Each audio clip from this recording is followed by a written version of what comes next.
tolong baca buku saya, kalau yang saksi Yehova itu. Haruskah Anda percaya pada saksi-saksi Yehova? Tuntas itu. Saya tunjukkan dari naskah aslinya, saya tunjukkan dari ayat-ayat yang dipelintir sama saksi Yehova. Termasuk Wahyu pasal 3:14 itu dipelintir sama dia. Dia menerjemahkan, permulaan ciptaan Allah, berarti itu ciptaan, kata saksi Yehova.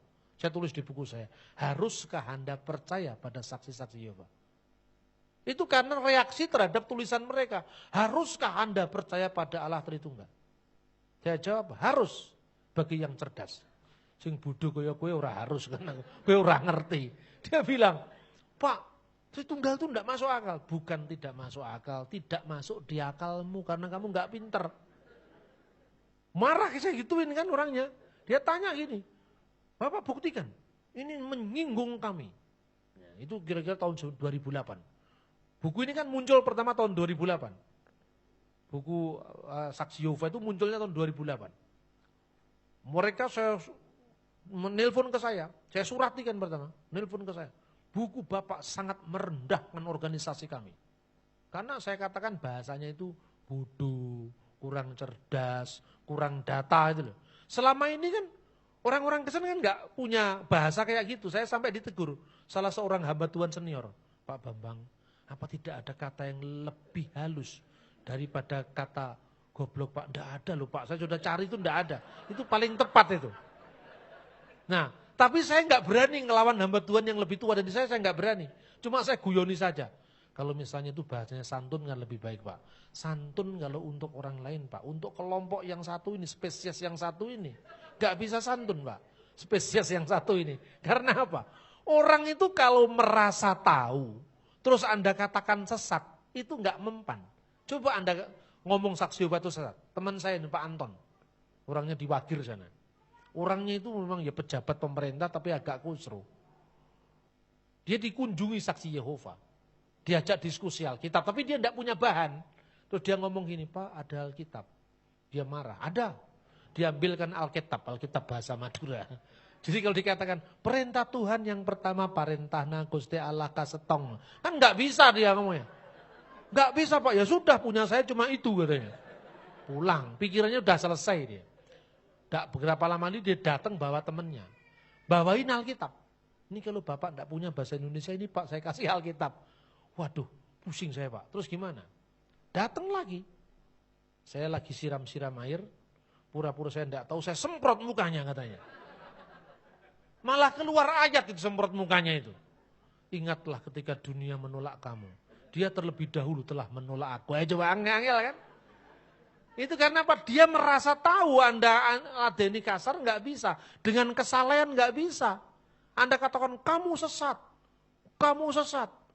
Ya, dunia sudah menolak saya sebelum dunia menolak kamu. Tapi begitu saya katakan kamu goblok, stres dia kan. Karena dia merasa pinter gitu loh.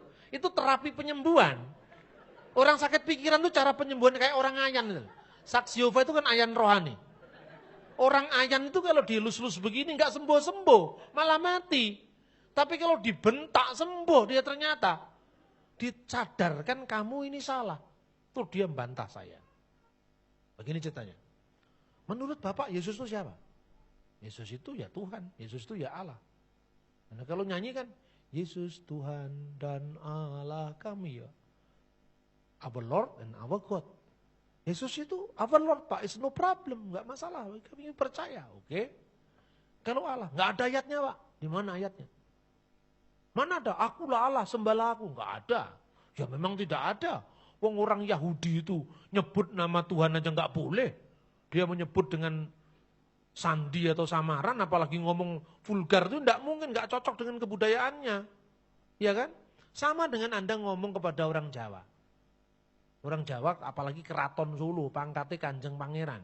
Misalnya, Anda tuh, kalau orang Batak atau orang Barat ya, anak kecil lagi mainan di belakangnya jok mobil. Kakaknya sudah dewasa kakaknya, lagi nyetir, rem mendadak. Adiknya yang mainan tadi, batuke terbentur dengan jok mobil tadi.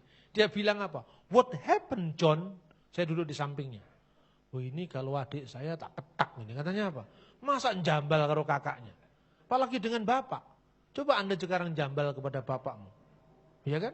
Dikatakan namanya Prawiro Dirjo. Hei Prawiro Dirjo. Oh tak jejek pisan kan gitu kan. Pangkatmu apa? Kamu itu anak saya kan gitu kan. Nah sekarang orang ngomong Yahweh itu jangkar. Yahweh Tuhan kami loh, masa ngomong gitu. Itu nggak cocok dengan kebudayaan Yahudi. Yesus itu orang Yahudi, bukan orang Washington. Yesus itu bukan orang Amerika, dia orang Yahudi. Artinya apa? Alkitab itu muncul dari budaya Israel. Jadi jelas tidak bisa seperti orang Saksi Yehova kan Yahweh, Yehova. Kalau kelompok ini kan Yahweh. Intinya sama saja. Tapi Yesus tidak pernah mengklaim bahwa nama Yahweh dipertahankan, terbukti di seluruh perjanjian baru nihil. Tidak satu pun ada kata Yahweh. Nah karena itu harus memahami perjanjian baru dalam konteks perjanjian baru. Yesus firman Allah, firman itu adalah Allah. Nah, coba Bapak baca ayatnya. Pada mulanya adalah firman. Firman itu bersama-sama dengan stop. Oh, kurang ajar sekali loh. Kalau Yohanes bersama-sama dengan Markus, apakah Markus adalah Yohanes? Yohanes bersama-sama dengan Markus. Ya Markus, ya Markus. Yohanes dan Yohanes. Yohanes apa bukan Pak? Bukan. Sekarang saya bandingkan. Kalau firman bersama-sama dengan Allah, apakah firman adalah Allah? Ya. Bapak tidak konsisten. Nah, katanya Saksi Yehova. Oh bukan saya tidak konsisten. Kamu yang tidak bisa membedakan satu Tuhan dengan satu bakpao. Nah kok bisa Pak? Loh jelas toh. Sekarang kalau katakan benda A bersama benda B bersama-sama A bukan B. Sekarang kalau saya katakan roh saya bersama-sama dengan saya. Apakah roh saya bukan saya? Loh kok gitu Pak? Lah yang kowe bodoh masalahnya. Salah kalau kamu perumpamaannya salah. Nih kurang jelas lagi. 3 bakpao diambil 1 bakpao tinggal berapa? Tinggal 2 Pak. Itu karena bilangan. Sekarang saya mau tanya. Keahlian bikin bakpao diajarkan pada 100 ibu. Yang akhirnya 100 ibu ini pinter bikin bakpao. Setelah diajari ilmu bakpaologi. Pertanyaannya.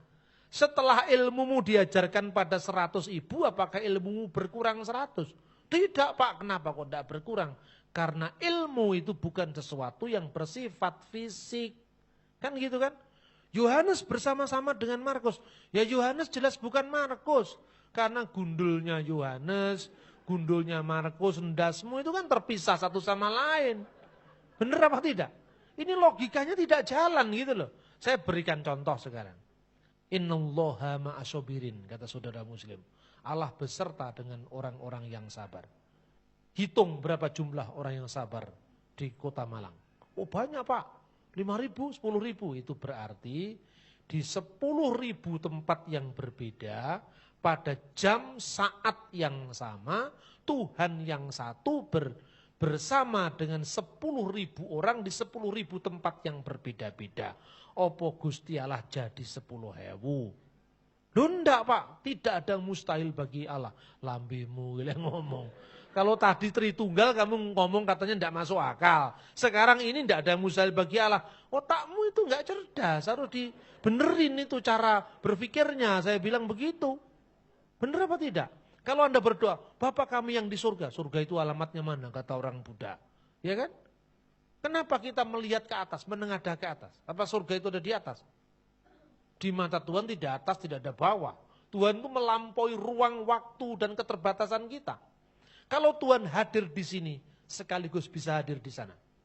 Karena Allah itu ada di mana-mana. Sekalipun Allah itu satu. Apa pernah Anda berdoa konfirmasi Tuhan? Kenapa doa saya enggak dijawab? Minggu terakhir ini saya sibuk di diaspora. Jadi tolong minggu depan saja jawabannya. Masa itu Tuhan? Tuhan itu maha hadir di mana-mana. Anakku, kenapa aku tidak menjawab doamu? Kamu berdoa menghadap ke timur. Waktu itu saya sedang menghadap ke barat. Jadi saya enggak tahu kalau kamu di belakang saya, masa begitu? Loh Tuhan maha hadir kok diumpamakan dengan gundulnya Yohanes dengan dasnya sampean? Enggak bisa. Harus memakai logika metafisika, teologia. Meta itu sebalik yang fisik. Jadi Tuhan itu hadir di mana-mana. Jangan membayangkan Tuhan itu seperti benda. Inilah Tritunggal. Begitu juga ketika dia bicara tentang arke. Ini kan permulaan, ini firman Tuhan. Saya kasih informasi pada Anda. Lembaga Alkitab sekarang sudah menerbitkan Alkitab Yunani Indonesia. Beli di Sati. Di sana ada lembaga Alkitab Yunani Indonesia diterbitkan. Sejak tahun 1984 kalau nggak salah. Tapi Alkitab itu tidak pernah laku. Karena orang Kristen itu kalau penting baca Alkitab yang penting artinya. Walaupun tidak tahu aslinya. Ya toh? Ibrani Indonesia itu terbit tahun 2001. 99, 2000. Arab Indonesia terbit tahun 2003. Kebetulan saya sebagai salah satu tim pembacanya. Dari Lembaga Alkitab Indonesia untuk terbitan Arab Indonesia. Itu sudah ada. Koleksi itu di ruang kita masing-masing. Sekalipun Anda tidak ngerti, nanti ke belakangnya aja. Itu ayat, Saksi Yehova kan selalu mengatakan, naskah aslinya, kan selalu gitu kan. Anda kutip itu, ada 2 jurus menghadapi Saksi Yehova. 1 jurus pengusiran, 2 jurus penobatan. Nah Anda pilih yang mana? Kalau jurus pengusiran, modalnya murah. 110.000. Perjanjian baru Yunani Indonesia. Nanti kalau dia sok tahu. Menurut ayat Alkitab yang dipakai Lai salah Pak. Yang benar mana? Ini Alkitab saya. Dia tunjukkan Alkitab terjemahan dunia baru. New World Translation of the Holy Scriptures. Saya sering menyebut The Bible of Gumbali Mukio. Ini Alkitab ini. Dia menerjemahkan Yohanes 1:1 itu lucu sekali. In the beginning was the Word, and the Word was with God, and the Word was a God. Pada mulanya adalah firman, dan firman itu bersama-sama dengan Allah, dan firman itu suatu Allah huruf kecil. Terus saya katakan, firman itu Allah apa? Bukan. Bukan Pak. Firman itu suatu Allah. Terus suatu Allah itu saya tanya, itu Gusti Allah itu jumlahnya piro? 1 Pak. Ya Allah itu Yehuwa. Lah kok Yesus disebut Allah? Mirip Allah Pak, makanya disebut Allah katanya. Ini Saksi Yehova itu ngomong begitu. Nah sekarang oke. Padahal ayat Alkitab mengatakan tidak ada ilah lain kecuali aku. Iya kan? Nah kamu bikin ilah lain lagi. Namanya Allah yang huruf kecil tadi. Nah terus Allah yang huruf kecil itu yang menciptakan siapa? Ya Allah Pak. Allah menciptakan Allah huruf kecil. Iya Pak. Allah menciptakan dengan apa? Maksudnya Bapak apa? Lah bodoh lagi kamu. Allah menciptakan dunia dengan seisinya itu apa? Nggak ngerti kamu, saya bimbing. Baca Mazmur 33:6. Oleh firman Tuhan langit dijadikan. Langit, bumi, laut seisinya. Baik yang kelihatan maupun yang tidak kelihatan. Gunung yang tinggi, laut, samudra, pantai, pohon-pohon, sapi, wedus gembel. Semua diciptakan Tuhan. Termasuk yang tidak kelihatan, jin, setan, peri, perayangan, gandarwo, tetean, ilu-ilu, banaspati, jerangkong, eklek-eklek, semua diciptakan oleh Tuhan. Lembut-lembut itu ya kan? Yang kelihatan dan yang tidak kelihatan diciptakan oleh Tuhan. Dengan apa Tuhan menciptakan? Dengan firman-Nya. Oke? Sekarang saya mau tanya, firman Tuhan diciptakan apa enggak? Sama Saksi Yehova. Diciptakan Pak. Terus Tuhan menciptakan dengan apa? Dengan firman. Lah firman-Nya belum diciptakan kok. Firman mana? Ya, tidak ada yang mustahil bagi lo, gundulmu itu lagi. Bingung lagi ngomong. Tuhan menciptakan dengan firman-Nya. Kamu mengatakan firman diciptakan. Firman mana yang menciptakan firman?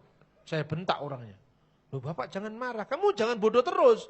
Makanya saya marah. Dengan apa Tuhan menciptakan firman-Nya? Ya, belum ada jawabannya Pak. Kenapa kamu belum ada jawaban? Saya mau tunggu pada pemimpin saya. Pemimpinmu pasti tidak bisa jawab. Sekarang waktunya kamu memutuskan. Salah kamu, saya bilang. Itu mulai jam 9 pagi sampai jam 3 sore. Jam 3 sore akhirnya dia nyerah. Ya Pak, saya memang salah. Terus akhirnya dia balik ke gerejanya.